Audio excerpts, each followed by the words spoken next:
Good morning student. Today we start question number 7। Okay, तो आज हम लोग देखिए क्वेश्चन नंबर 7 देखते हैं। क्वेश्चन नंबर 7 से पहले एक सजेशन है कि जो रिलेशन और फंक्शन क्लास क्लास हम जो 11 का स्टार्ट किए हैं, रिलेशन एंड फंक्शन जो सेट थ्योरी का जो टॉपिक है, सभी लोग क्लास 12 के जितने भी स्टूडेंट हैं सभी लोग जो है वो वीडियो जरूर देखें। जो क्लास जो है 11 का कितने लोग जो है क्लास 11 में नहीं पढ़े हैं वो भी जो है वाच करें। चैप्टर नंबर 1 सेट थियरी और चैप्टर जो है दूसरा जो है रिलेशन एंड फंक्शन का पूरा वीडियो जो है वाच करें, ठीक है। और पूरा वीडियो वाच करें।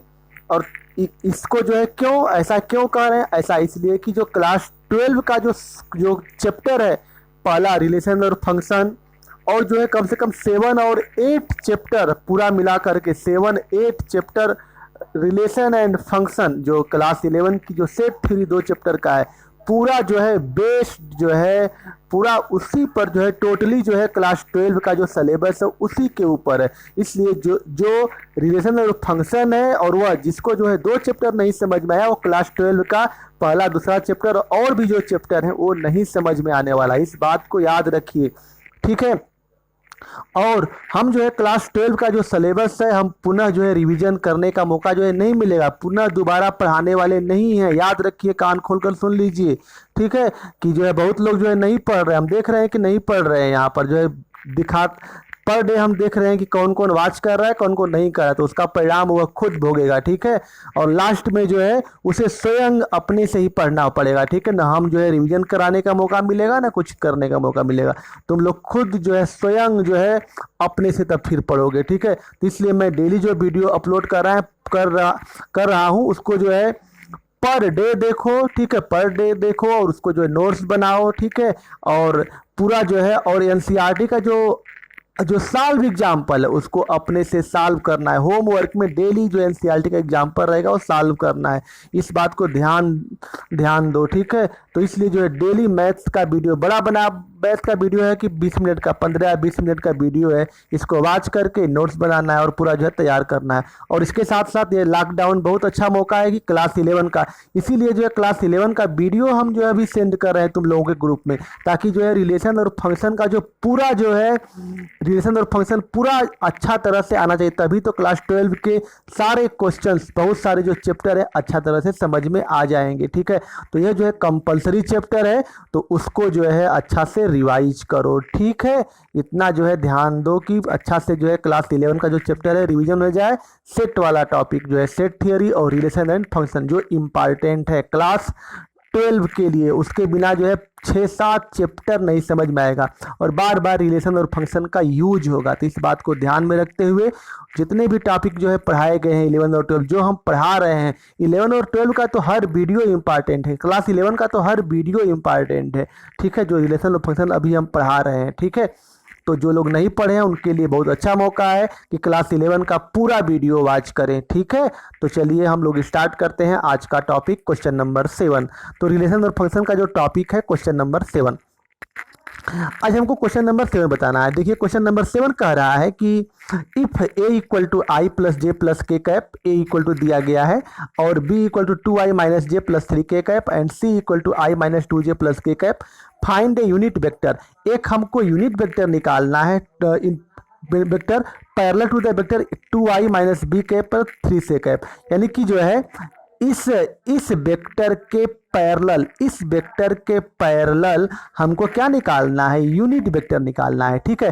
तो यूनिट वेक्टर निकालने के लिए क्या करोगे, यूनिट वेक्टर निकालने के लिए जो पैरेलल वाला वेक्टर होगा इसका मैग्नीट्यूड इससे बराबर भी हो सकता है या तो लैम्डा टाइम्स भी हो सकता है। तो हम सीधा सीधा इसके जो है इसी के बराबर जो है वाले के क्या निकाल दें, मैग्नीट्यूड निकाल दें। तो जो यूनिट वेक्टर है इसका जो है क्या होगा, इसका जो है मॉडुलस हो जाएगा, इसका जो है यूनिट वेक्टर क्या हो जाएगा, इसी के अकॉर्डिंग यूनिट वेक्टर क्या होगा, जो है मान लीजिए कि अगर यह x है तो x वेक्टर अपन जो है मैग्नीट्यूड x निकाल दोगे तो इसका जब क्या हो जाएगा यूनिट वेक्टर, इसी के अकॉर्डिंग हम जो है यूनिट वेक्टर निकाल लेंगे। अब देखिए 2a माइनस बी प्लस 3 से है और a का मान दिया गया है, a का मान रख देंगे, b का मान रख देंगे, c का मान रख देंगे और जो आएगा और उसका हम लोग जो है क्या निकाल लेंगे, यूनिट वेक्टर निकाल लेंगे। जब यूनिट वेक्टर निकाल लेंगे वही हमारा आंसर हो जाएगा। तो बस बहुत सा सिंपल है, देखिए बहुत सा सिंपल है ये क्वेश्चन जो है। तो चलिए देखिए स्टार्ट करते हैं क्वेश्चन नंबर 7, ठीक। तो देखिए स्टूडेंट, तो यहाँ पर a equal to I plus J plus K cap, B equal to 2i minus J plus 3k cap और c बराबर इतना दिया है। तो लेट a मान ले, जो इसी के जो अकॉर्डिंग जो है हमको यूनिट वेक्टर निकालना है, इसी के पैरेलल वेक्टर निकालना है यूनिट वेक्टर। तो हम मान लें कि x इक्वल टू क्या 2a माइनस बी प्लस 3 से। देखिए स्टूडेंट, जो है सभी लोग एनसीईआरटी बुक लेकर के बैठे हैं, ठीक है। तो इसी के अकॉर्डिंग क्या निकालना था, find unit vector parallel to the vector इतना, यानी कि इसी के जो है पैरेलल हमको क्या निकालना था, यूनिट वेक्टर निकालना था, या इसी के डायरेक्शन में हमको जो है इसी के डायरेक्शन में आए तो इसी के पैरेलल हमको क्या निकालना है, यूनिट वेक्टर निकालना है। तो 2a माइनस बी के प्लस 3 से कैप का है, ठीक है। तो यहाँ पर 2a का मान दिया है आई plus J plus K cap, minus B का मान दिया है हमारा 2i minus J plus 3 K cap, सी का मान दिया है 3c कैप ये है। अब जो है 2i माइनस 2i कट जाएगा, यहाँ पर 3i बचा 3i, 2j कैप, और यहाँ पर देखिए minus minus plus plus j cap, और यहाँ पर जो है 3 2 जा 6 माइनस जो है क्या 6j कैप, और तो यहाँ पर 2 और 3 घट जाएगा, कितना हो जाएगा 3j कैप, और यहाँ पर 2k कैप, और यहाँ पर 3k cap minus 3k cap, और यहाँ पर k कैप। तो ठीक है, तो 2 यहाँ पर जोड़ोगे तो 2k कैप, और यहाँ पर जब सॉल्व कर लोगे तो पूरा 2k कैप आ जाएगा। हम लोग आशा करते हैं ये तो बहुत बेसिक है, कर लोगे, ठीक है। 2 का मल्टीप्लाई सब में, और यहाँ माइनस का मल्टीप्लाई, यहाँ पर 3 का मल्टीप्लाई, जब सबको सॉल्व करोगे तो सभी को जो है तीनों को जो सॉल्व करोगे तो 3i minus 3j plus 2k cap हो जाएगा। ये तो बहुत ईजी है। अब यूनिट वेक्टर पैरेलल टू, इसको मान लिए हैं हम क्या x वेक्टर है, यह इसको मान लिए हैं क्या, यह वेक्टर हमारा जो x वेक्टर है। तो unit vector parallel to x, इसी वेक्टर के जो पैरेलल जो यूनिट वेक्टर होगा, इसी वेक्टर के जो parallel unit vector parallel to x vector, यानी कि x वेक्टर के पैरेलल क्या हो जाएगा, इसी वेक्टर के पैरेलल यूनिट वेक्टर निकालना है। तो इसी के समानांतर, ठीक है, इसी के समानांतर जो यूनिट वेक्टर होगा वह भी इसका क्या हो जाएगा, x वेक्टर अपान इसी के डायरेक्शन में, यानी कि इसी के डायरेक्शन में। तो x अपान क्या हो जाएगा मैग्नीट्यूड x, इसी के समानांतर इसी के डायरेक्शन में, तो x अपान क्या हो जाएगा मैग्नीट्यूड x, यानी कि जो हम जो है यूनिट वेक्टर कहें या तो जो है इसके के समानांतर बोला है, तो समानांतर का मतलब और इसी के डायरेक्शन में, यानी कि यूनिट वेक्टर क्या हो जाएगा, यूनिट वेक्टर निकालने का तरीका क्या था, x वेक्टर अपान जो है मैग्नीट्यूड ऑफ x वेक्टर कर लोगे। हम लोग जानते हैं कि यूनिट वेक्टर निकालने का फार्मूला इसी के समानांतर यानी इसी के डायरेक्शन में यूनिट वेक्टर निकालना था। तो x अपान जो है यह x अपान इसी के समानांतर या इसी के डायरेक्शन में निकालना हो तो यूनिट वेक्टर क्या होता है, फार्मूला हम लोग जानते हैं, मालूम है, यह होता है। और x का मान रखोगे यह हो गया, और मैग्नीट्यूड x का मान जो है यह रखोगे, यह आ गया। अब जो है यहाँ पर 3i minus 3j plus 2k cap हो गया, और यहाँ पर 9 और 9 कितना हो जाएगा 18 और 4 कितना हो जाएगा 22 हो जाएगा, ये हो गया 22। अब आगे के देखो, आगे जो है इसको जो है स्टैंडर्ड फॉर्म में हम लोग लिख दें 3/√22i माइनस 3 जो है 22j कैप प्लस जो है क्या हो जाएगा यहाँ पर 2/22k कैप हो जाएगा। इस तरह से हम लोग जो है इस क्वेश्चन को करेंगे। यह कौन क्वेश्चन नंबर हो गया हमारा 7। चलते हैं देखते हैं क्वेश्चन नंबर 8। चलिए देखिए क्वेश्चन नंबर 8 कैसे करेंगे। तो देखिए क्वेश्चन नंबर 8, देखिए 8 क्वेश्चन नंबर, देखिए क्वेश्चन नंबर 8 कह रहा है कि so that points A 1 - 2 - 8 B 5 0 - 2 and C 11 3 7 are collinear. इसको कोलिनियर प्रूव करना है। And find the ratio in which B divides AC, और B जो है AC को किस रेशियो में डिवाइड करती है। तो B जो पॉइंट है AC को किस रेशियो में डिवाइड करता है, इसका रेशियो निकालना है, ठीक है। तो so that point A B C are collinear हमको प्रूव करना है, ठीक है। तो चलिए देखिए कैसे करते हैं क्वेश्चन नंबर 8। तो क्वेश्चन नंबर 8 के लिए चलिए देखिए क्वेश्चन नंबर 8 को कैसे हम लोग इसको करेंगे। तो देखिए स्टूडेंट, यहाँ पर जो A है, देखिए यहाँ से जो है ABC का जो कोऑर्डिनेट दिया गया है, देखिए यहाँ से जो पॉइंट ABC A का जो है पॉइंट दिया गया है 1 - 2 - 8, और B का दिया है 5 0 - 2, C का दिया है 11 3 7, यह दे दिया गया है, ठीक है। अब यह देने के बाद हमको जो है दिखाना है, इसको हम दिखाना है कि यह पॉइंट क्या है, कोलिनियर है, ओके। यह हमको क्या दिखाना है, यह दिखाना है कि हमको जो है पॉइंट क्या है, कोलिनियर है। तो कोलिनियर दिखाने के लिए क्या करोगे, कोलिनियर दिखाने के लिए हम दिखा दें कि जो डायरेक्शन रेशियो है, यानी कि देखिए पॉइंट A दिया है, B दिया है, C दिया है, तो इससे हम लोग AB वेक्टर निकाल सकते हैं। इससे जो है क्या निकाल सकते हैं, AB वेक्टर निकाल सकते हैं। तो AB यह initial terminal point, AB vector यह निकल गया BC, बी सी निकाल सकते हैं, यानी कि सी में से ए को सी में से बी को घटा दें, यानी कि 11 में से 5 गया 6 आई, 3 में से 0 3 जे, 7 में से जो है 2 घटाओगे तो कितना 9 के कैप हो जाएगा। ठीक है, ये हो गया। अब यहाँ पर देखिए इसका जो डायरेक्शन रेशियो हम निकालें, डायरेक्शन रेशियो तो A1 बराबर 4, A2 बराबर 2 और A3 बराबर 6, और यहाँ पर A1 बराबर 6, B2 बराबर 3 और यहाँ पर जो है इसका जो डायरेक्शन रेशियो क्या मान रहे हैं, इसका डायरेक्शन रेशियो हम लोग मान लें A1 A2 A3, और इस वाले का डायरेक्शन रेशियो क्या मान लें B1 B2 B3। अब देखिए यहाँ पर A1 by A2 A1 by B1, अगर A1 बाई B1 निकालें A1 बाई B1 तो A1 का मान 4 है, 4 बाई 6 हो जाएगा, 2 2 जा 4 2 3 जा 6। अब A2 बाई B2 का मतलब 2 बाई 3 हो जाएगा, और A3 बाई B3 का मतलब 6 बाई क्या 6 बाई 9 2 बाई 3, यानी कि देखो यहाँ पर A1 by B1 equal to B2 by A1 by B1 equal to क्या हो गया, equal to A2 by B2 क्या होगा, equal to A2 by B2, यहाँ पर B2 लिख दिया गया है, A2 बाई B2। ठीक है, A1 बाई B1, A1 देखिए A1 बाई B1 यहाँ पर हो गया A1 बाई B1, और दूसरा जो है क्या यहाँ पर A2, ये रहेगा A2 बाई क्या A2 बाई B2। देखिए यहाँ पर A2 बाई B2 करस्पॉन्डिंग जो है डायरेक्शन रेशियो क्या होती है, डायरेक्शन रेशियो जो है क्या हो, करस्पॉन्डिंग जो डायरेक्शन रेशियो का जो करस्पॉन्डिंग जो डायरेक्शन रेशियो है वो क्या है, समान हो, तब जो है पॉइंट क्या होते हैं, ये पॉइंट जो है आपस में कोलिनियर होते हैं, या तो vector A B equal to lambda B C हो जाए, या तो जो है इसके डायरेक्शन रेशियो समान हो, तब भी जो है ये दोनों जो है वेक्टर क्या होते हैं, कोलिनियर होते हैं, इसको याद रखिएगा। ठीक है, A1 by B1 equal to यहाँ पर क्या है A2 है, तो A2 बाई B2, यहाँ से देखिए A2 by B2 equal to A3 by B3, A3 by क्या B3 इक्वल टू क्या सब आ रहा है 2 बाई 3 आ रहा है, इक्वल टू लेमडा। ठीक है, या A1 equal to lambda B1 हो जाएगा, या तो A2 equal to lambda B2, या तो A3 equal to lambda B3 हो जाएगा। यानी कहने का मतलब कि अगर दो वेक्टर हो और जिसका जो डायरेक्शन रेशियो है वो प्रोपोर्शनल में है, डायरेक्शन रेशियो जो है क्या हो, प्रोपोर्शनल में हो, तो वे दोनों वेक्टर आपस में क्या होते हैं, कोलिनियर होते हैं। और यही हमको जो है प्रूफ करना था। ठीक है, 8वां में ही प्रूफ करना था कि so that the are collinear and find the ratio in which B divides AC, और बी जो है डिवाइड्स AC को जब करता है पॉइंट, तो उस केस में हमको जो है क्या करना है, बी डिवाइड्स AC, तो फाइंड द रेशियो, हमको रेशियो निकालना है कि जो बी जो है AC को डिवाइड करता है जिस रेशियो में, उसका जो है कोऑर्डिनेट निकालना है। ठीक है, तो यही कहने का मतलब कि डायरेक्शन रेशियो क्या होंगे, समान होंगे, A1 by B1 equal to A2 by B2 equal to A3 by B3 equal to 2 by 3। ठीक है, इसको लिख सकते हो यहाँ से, देखिए एक जो है एक हम बता दे रहे हैं यहाँ से, देखिए अगर दो वेक्टर हो, एक हो गया A1i plus A2j cap plus A3 के कैप, ये पहला वेक्टर है, और दूसरा vector and B1i plus B2j cap plus B3 के कैप। ठीक है, तो याद रखिए अगर इन दोनों का जो डायरेक्शन रेशियो क्या हो, समान हो, A1 by A2 equal to A1 by क्या B1 equal to A2 by क्या B2 equal to A3 by B3 equal to lambda.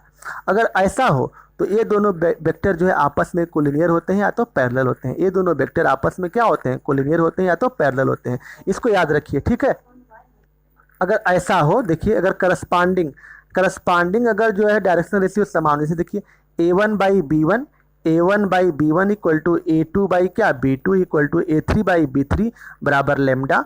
ठीक है, बराबर लेमडा, यानी कि जो है सबका जो है करस्पॉन्डिंग जो डायरेक्शन रेशियो है वो क्या हो, समान हो। ठीक है, तो इस केस में यह दोनों जो वेक्टर हैं आपस में पैरेलल होंगे या तो कोलिनियर होंगे, या यह वेक्टर अगर x है और यह y है, x equal to lambda y हो, या जो है y जो वेक्टर है y बराबर जो है क्या हो, लेमडा x हो, तब भी ये दोनों वेक्टर जो है पैरेलल होंगे या तो कोलिनियर होंगे। ठीक है, तो दोनों कंडीशन है, इसको याद रखिएगा, कहीं नोट कर लीजिएगा। ठीक है, तो चलिए देखते हैं आगे क्वेश्चन नंबर 8। तो क्वेश्चन नंबर 8 देखिए, क्वेश्चन नंबर 8 यहां तक तो हो गया, अब आगे चलते हैं। देखिए तो क्वेश्चन नंबर 8, तो अब हमको दिखाना है कि जो B है, अब हमको दिखाना है कि B AC को किस रेशियो में जो है डिवाइड करता है, ये भी बताना है। कि पहले जो है प्रूव करिए कि ABC कोलिनियर है, हमको दिखाना था क्या 8वां में ABC आर कोलिनियर हो, और and find the ratio in which B divides AC, B जो है AC को किस रेशियो में डिवाइड करता है उसका कोऑर्डिनेट निकालना है। ओके, चलिए देखिए points, since points AB and C are collinear, since दो ऊपर रहता है, since point AB and C are collinear, ये जो पॉइंट जो है AB and C are collinear, क्यों कोलिनियर है? क्योंकि जो करस्पॉन्डिंग जो डायरेक्शन जो रेशियो है वह क्या है, सबका जो है क्या है, समान है, इक्वल है। तो ये जो है पॉइंट क्या है, ABC आर कोलिनियर, ठीक है, कोलिनियर है। अब देखिए हम जो है एक बना लें ABC बना लिए, और यहाँ पर जो पॉइंट है ABC, देखिए ABC जो पॉइंट है क्या है, कोलिनियर है। A का कोऑर्डिनेट 1 - 2 - 8 5 0 - 2 और C का मान 11, यह जो इसका जो कोऑर्डिनेट क्या है C का 11 3 और 7 है, यह हो गया। और यह जो है O जो है क्या है, ओरिजिन है 0 0 0, और ओरिजिन से यह OA जो है पोजीशन वेक्टर, और OC पोजीशन वेक्टर, और OB पोजीशन वेक्टर। ये मालूम हुआ है कि क्या पोजीशन वेक्टर होता है, ठीक है। ओरिजिन के करस्पॉन्डिंग जो वेक्टर होता है वो क्या होता है, पोजीशन वेक्टर। तो ये हो गया क्या है, OB। अब देखिए A बराबर क्या है, A बराबर अगर निकालना हो, A का मान निकाला तो इसमें से घटा देते हैं 1 I माइनस, यहाँ पर I हो जाएगा I - 2j - 8k कैप, ये हो जाएगा। B का मान 11I और -3j कैप और -7k कैप, ये हो जाएगा। अब आगे चलिए देखिए, let point B lies on AC, हमको B का कोऑर्डिनेट निकालना है। तो मान लें कि जो पॉइंट P है, let point B lies on AC पर क्या करता है, लाई करता है, AC पर स्थित है। Divide in the K ratio 1, हमको जो यही निकालना था कि B जो है AC को किस रेशियो में डिवाइड करता है। तो मान ले कि जो B जो है AC को K:1 रेशियो में डिवाइड करता है। जब K:1 में डिवाइड कर सकता है, किसमें, इंटरनली है। Let point B lies on AC divides in the ratio K:1, आगे लिख लीजिएगा इंटरनली डिवाइड कर रहा है। जब इंटरनली डिवाइड कर रहा है तो इस केस में जो OB जो पोजीशन वेक्टर है, इसकी वैल्यू क्या होती है, इसकी वैल्यू होती है, देखिए MB vector plus NA vector upon M plus N। तो MB वेक्टर B का मान क्या है, 11I plus 3J plus 7K plus 1I - 2J - 8K cap, यह हो गया। आगे देखिए, आगे जो है I जो है कॉमन, I का कॉमन हो जाएगा तो क्या हो जाएगा 11K, और इसमें जो है +1 हो जाएगा, और प्लस J का मतलब 3K, और यहाँ पर क्या होगा -2 हो जाएगा J वाला। अब प्लस K का मतलब हो जाएगा +K, यहाँ पर हो गया, और K के लिए क्या 7K, और माइनस कितना जो है 8 हो जाएगा, ठीक है, ये हो गया। अब यहाँ पर देखिए OB का मान क्या है, OB देखिए, चलिए दिखा देते हैं। OB का मतलब ये हो गया कि 5 - 0 0 हो, ये हो गया -2 - 0, यानी कि कहने का मतलब कि OB की जो वैल्यू हो गई 5I plus 0J - 2K cap, ठीक है। तो ये हो जाएगा I, इतना ये हो गया। अब देखिए आगे, देखिए भाई जो रेगुलर वीडियो देखते होंगे और पूरा वीडियो देखते होंगे उसी को समझ में आने वाला, नहीं तो किसी को समझ में आए होएगा नहीं, ठीक है, याद रखिएगा। क्योंकि मैथ से रेगुलर वीडियो देखोगे तभी जो है समझ में आएगा, अगर नहीं समझ में आता तो तुम्हारी गलती है, ठीक है। हमने जो है रेगुलर वीडियो भेजा है, नहीं पढ़े हो तो हमारा दोस्त मत देना, ठीक है। चलिए देखो आगे, यहाँ पर J है 0J कैप, यहाँ पर देखिए IJ, अगर कोफिशिएंट कंपेयर करें, डायरेक्शन रेशियो जो है करस्पॉन्डिंग कंपेयर करें तो I 5 है। हमको जो है यहाँ से देखिए, अगर हम 0J कैप J अगर यहाँ से करें तो हमको K का मान निकल जाएगा, जो हमको K का जो मान निकालना है, रेशियो निकालना है, ठीक है। तो यहाँ पर देखिए 3K - 2 बाई K प्लस 1, ये 3K - 2 बाई K प्लस 1, यह J का कोफिशिएंट है। यहाँ पर J का कोफिशिएंट क्या है 0 का मतलब 0/1, क्रॉस मल्टीप्लीकेशन 3K - 2 बराबर 0, तो 3K = 2, K = क्या आ जाएगा 2/3, K का मान क्या आ गया 2/3 आ गया। यानी कि जो है यह जो पॉइंट B है AC को 2:3 रेशियो में डिवाइड करता है। किस में डिवाइड करता है 2:3 रेशियो में डिवाइड करता है। ओके, तो रखते हैं आज यहीं तक, कल हम लोग जो है इसके आगे क्वेश्चन नंबर 9 और 10 आगे का जो क्वेश्चन है देखेंगे। ओके, तो सभी लोग जो है याद रखिएगा कि पुनः जो है हम रिपीट नहीं करने वाले हैं, पुनः पढ़ाने वाले नहीं हैं। इससे सभी जो है लोग रेगुलर वीडियो देखिए और नोट्स बनाइए, और क्लास 11 का भी चैप्टर जो है पढ़िए। जो क्लास 11 का जो पहला चैप्टर है सेट थ्योरी, और दूसरा जो चैप्टर है उसका नाम है relation and function, most important chapter for class 11 and 12, ठीक है, उसका जो है उसके बिना क्लास 12 की मैथ कम से कम 7-8 चैप्टर में यूज होगा। रिलेशन एंड फंक्शन, यानी कि कहने का मतलब डोमेन निकालना, रेंज निकालना, ये तो सबसे इम्पॉर्टेंट टॉपिक है। ओके, तो क्लास 11 का भी पुनः रिवाइज करो, उसको पढ़ो और उसको भी समझने का प्रयास करो। तो आज का वीडियो रखते हैं यहीं तक। Thank you.